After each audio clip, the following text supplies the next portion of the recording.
CM Chandrababu Naidu 75వ పుట్టినరోజు సందర్భంగా Visakha metro region development authority వినూత్నంగా శుభాకాంక్షలు తెలిపింది. విశాఖలోని ఎంజీఎం బీచ్ లో నరసింహాచారి అనే యువకుడు సీఎం సైకత శిల్పాన్ని రూపొందించారు. ఈ సైకత శిల్పం చూపరులను ఎంతగానో ఆకట్టుకుంది.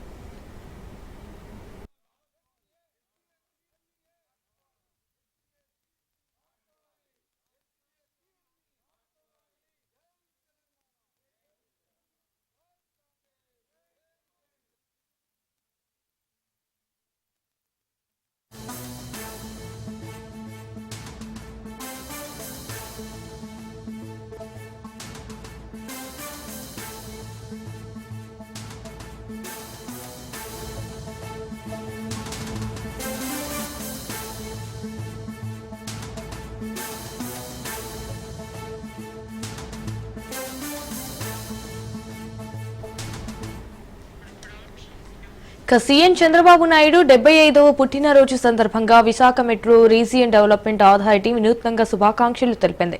విశాఖలోని ఎంజీఎం బీచ్ లో నరసింహాచారి అనే యువకుడు సీఎం సైకత శిల్పాన్ని రూపొందించారు. ఈ సైకత శిల్పం చూపరులను ఎంతగానో ఆకట్టుకుంది.